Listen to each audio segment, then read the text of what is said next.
Good morning. I hope you're having a great day and enjoying all this sunshine.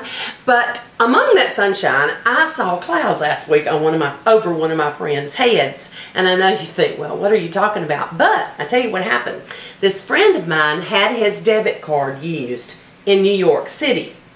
And it got me to thinking about the importance of protecting our debit cards. Now, I know we've harped on this, and I know we have harped on identity, and we say that protecting your identity and all that kind of stuff, but I think it's one of those subjects you can't say enough about. I just think you need to keep saying, you know, what can we tell people? What can we tell consumers that will make them be smart about using their debit card? Tell me how to be smart about using my debit card. Okay, well, one thing you can do is be alert, of course. If you're shopping online, you need to make sure that when you're entering your payment information into that site online, that it is the same page as you were shopping on. Such as, do you have an example of that, or kind of what that's saying? Where do you get that in as find that to happen? Like, you've actually shopped, I'll just use an example. We've actually shopped on Nike, but when you start to pay, look up there. Where do you look to be sure? You look up in the address bar at the top of the page, and it should reference the same page that you were already on.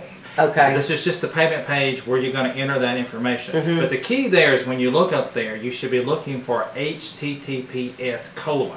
That tells you that is a secure page. You always you always want to be entering that information on a secure page. If it doesn't have the S, you need to question if you should really put that information into that site. That is so interesting to me because I'm a big online buyer, just saying, I'm sorry, but I am. But I never knew that. Someone told me that, I think last week, and I was like, what are they talking about? But you need to look for that S. Right. And not all sites are going to have an S, but the sites where you're going to be entering important information, you need to make sure that it is a secure site. Well, I think that right there, if you are an online shopper, there are things that we should be looking for. What are some other things that should cause me to be alert? Well, you should be aware, for one thing, of current events that are happening around, such as fraud that are happening with companies or businesses, such as the most recent one with Target, where that was a big thing. Be aware of what's happening. Listen to the news and the newspaper. Make sure that you're aware of what's happening you know, in the community and the world, actually. And then the main thing you can do is just keep a good check on your own accounts. Look at your statements. Look at your statements online. Make sure you're not seeing any information or any activity that is not your activity, and that way you can go ahead and catch it pretty quickly. Well, you know, when you say that, and I hate to confess, but I am not a good online banker. And that's what's so funny. I'm a huge online shopper, but I don't know, I have this weird feeling about it. But really, your site is going to be 100 times more secure. Well, the thing about it is you can go online at any point in time and check your activity. Now, some people still get a paper statement, and that's fine. You just need to, once a month, check that paper statement when it comes in and make sure there's not any activity or transactions or anything that is suspicious on there. If it is, you need to contact your financial institution immediately to find out. But if you go online, it's more real time. You can see it on a daily basis or in the middle of the night or early in the morning, whatever, and you can catch those things pretty quickly. I do know that my accountant told me, which of course I didn't do and don't do, and I'll try to do better, but he told me that every morning, check that bank statement. He said, you need to do this. Well, that's among a lot of things I don't do. Well, and that's the other thing about being proactive for yourself. If you're proactive for yourself, you know, like the bank, we're going to be looking out for the best interest of your accounts. We have things in place that we're doing. But, you know, not everything is 100%, so we're going to do everything we can. But the best thing is for you to be proactive on yourself and check those accounts and check those statements to make sure that there's no fraud or any suspicious activity going on in your account. You know, it really comes back to the same thing, take care of yourself. I mean, you know, everyone expects you're supposed to take care of me. But I'm telling you, it is with the doctors on down. No offense to the doctors, you better take care of yourself. But some of the things you can do is check your statements regularly for any strange activity or notify the bank if you see anything that's on there. On your debit card, do not write your PIN on the back of your debit card. I cannot believe people honestly do that. They do. And do not write your PIN down and put it in your wallet. Do not do that, because if you lose your wallet, your debit card's there and your PIN number's also there. You've given them everything that they need. And also, never give your PIN to anyone else. You know, just don't, you know, that is a piece of information that you should not give out. Also, if you lose your debit card, or if you suspect that it has been stolen, you need to contact the bank or the financial institution immediately and let them know that that has happened. Okay, I know that on the back of my debit card it says call so and so. Well, I've lost my debit card. How do I call you? Well, that number there, you know, is on the back of the card for you to use maybe to help somebody else that may have lost theirs, or maybe if you have a spouse, maybe they've lost theirs, you have that number to be able to do that. If your card is truly stolen and you don't have access to the number on the back of the card, just call your bank and we'll get you through to the people. What do you do after hours? That number is for after hours there to call, actually, but you can actually access our website. And there's a section. You can go to our website. There's a section on there about lost or stolen cards, and all that information is there. That's great. That's great. I hadn't even thought about that.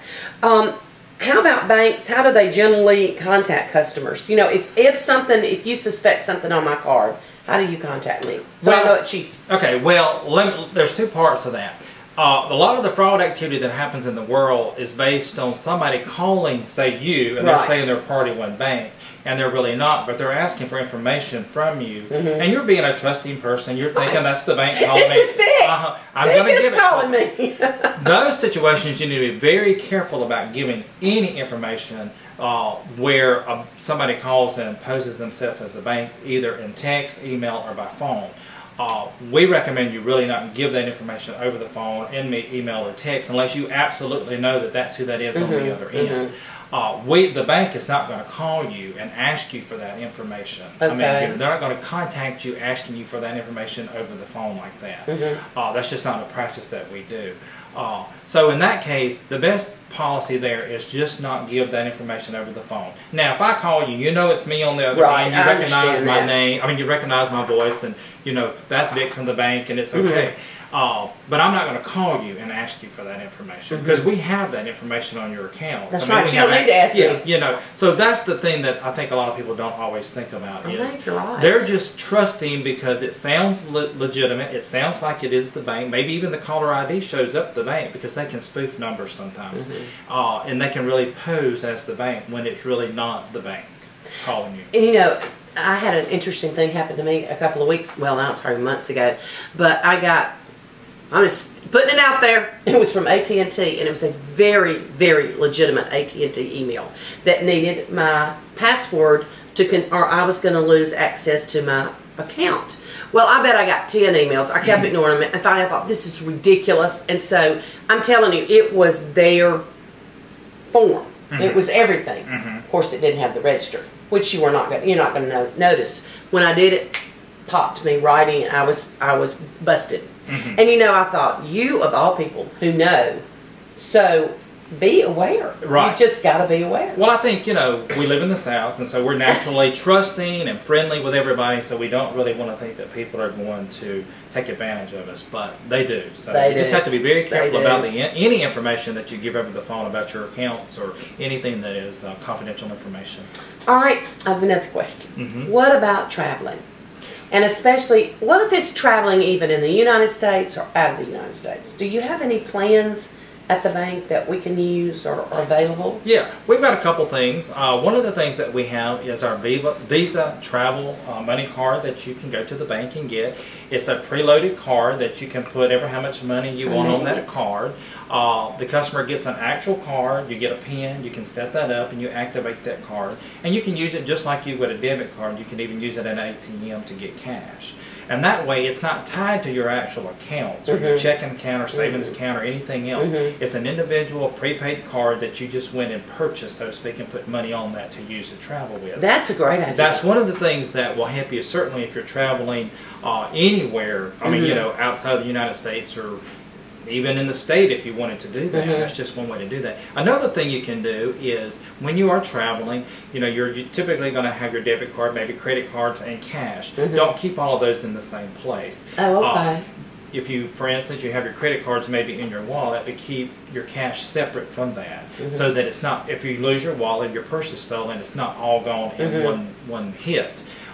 If you're staying in a hotel, you can possibly put part of your cash or your credit card or a credit card or your debit card in the safe in the room, so that when you go out, you still have cash and you have access to your resources. But if you were to lose your wallet or purse, you're not totally stranded. You still have something back at your room that you can use. So And those are a couple things that we can recommend to you. You said on that is put it in the safe at the room. Do not leave it in the room. Yes, do not leave it in the room. Put it in the safe, because most rooms offer that service to you where you're staying. Have you got any additional tips for us? Yes. Well, I've got a couple things that I can tell you about. It is always a good idea to sign the back of your debit card. Put your name on there, your signature on there, and also include on there require ID. So that way when you use it, the person that is taking that, if they look at the back of that and they say, I should ID this person, then they're supposed to ask for your driver's license or a form of ID to identify you as that person. Do you just write that on there? Okay. And a lot of people don't even sign the back of their cards, but I mean, you really should do that. Another fun way that you can do something is now we have this new photo debit card that we've just recently introduced at the bank at PriorityOne, and where you can actually put your photo on your debit card, or a photo of you and your family, and that way if you're using that card and it's you using it, Sue, and they look at it and they say, well, this is a man, that's not Sue. That can't be Sue. You know, it's an instant way of identifying you as the person on that card. So if that's a fun way, it's something new that we have introduced recently, where you can actually have a quick ID of yourself just on your own debit card without having to use another form of identification. So it'll kind of look like your driver's license, or it'll have that same look. Well, it looks like it's your debit card, but which has your picture. It has your picture on there. That's neat. Well, as you can tell, Priority One is staying on top of this, and I'm going to tell you something. Whether you like it or not, it's something you better stay on top of, because identity theft and credit card theft, or whatever you want to call it, fraud, right, is very real all over. And I have one more thing, if you don't mind. Go ahead. One more thing that we can offer you, if you can visit our website, www.PriorityOneBank.com, and click on the Lost and Stolen Card link. There's some reference material there that can help you, give you some good ideas to help you if you are a victim of fraud, some things and some preventive measures that you can take there. That's great. And any of Priority One's advertisements that are on Magee News, you can click on their advertisement and it takes you straight to their website. So that's just an easier way to hook up. But I think if you're planning travels, anything, that's a great way to teach a young child. If they're starting out, bring them by the bank. Let them talk to Vic. Let them talk to anybody there. They'll be glad to help you, because Priority One is there to help you. They want your money safe, and they want you to be safe.